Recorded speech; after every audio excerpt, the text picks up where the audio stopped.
kalau dia ada gangguan ceroboh. So memang trigger lah pukul 3 pagi.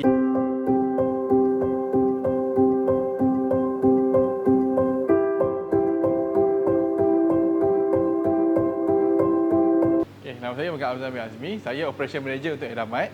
Ini Edamat ialah satu convenience mart yang beroperasi di Desa Pandan lah.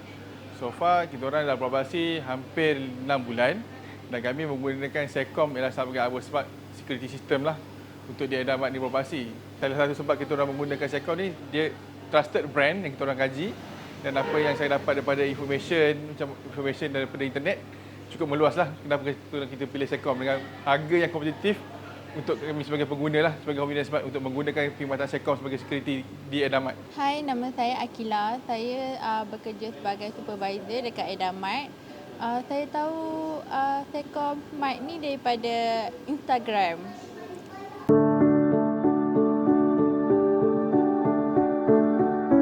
Okay, kenapa saya pilih Sekom? Ialah peace of mind lah, complete. Sistem ni senang dikenalikan, harga yang kompetitif. Lepas tu pemasangan yang senang. Lepas tu bila saya nak inquiry dengan syarikat Sekom, sangat senang dan mudah. Dan mereka akan bagikan suggestion mana yang untuk dipasang, apa penambahbaikan di mana. Sistem ni memang easy lah. So far saya dah pakai untuk 6 bulan, tak ada apa isu. Dan benda ni satu updated lah bagi customer service. Keselamatan, saya rasa lagi selamat dan tenang. Sebab apa-apa ada kecemasan, alarm akan berbunyi.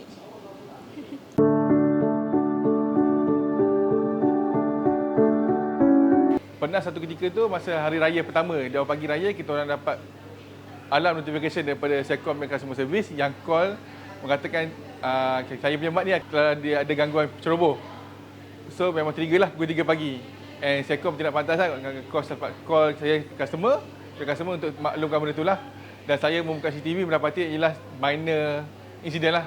Seperti orang cuba buka pintu tapi benda tu telah dikawal dengan ada sistem alarm yang berbunyi dan our security tu datanglah untuk mengecek. Ini salah satu sistem yang bagus lah. Kita orang tak perlu dia pun mendisable daripada fizikal tapi kami menggunakan apps dalam telefon untuk disable alarm tu. Sepanjang saya gunakan Sekom Smart Malaysia ni, ada pengalaman di mana kami dapat mengecam customer yang cuba untuk buka makanan. Lepas kami tahu tu, terus kami inform management.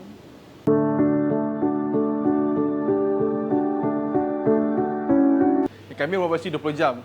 Itu kami menggunakan sistem Sekom ni, kita orang ada lebih kurang 20 kamera luar dan dalam.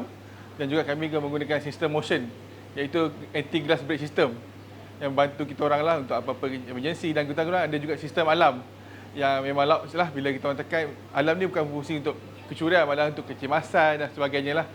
Fire escape dan sistem ni sangat bagus lah. Memang kita orang rasa selamat lah guna sistem ni. Actually untuk ni bukan saja untuk mat tapi kalau macam untuk daily operation kita orang rasa lebih sempurna lah di sistem untuk kita orang punya kepada lah untuk masa akan datang.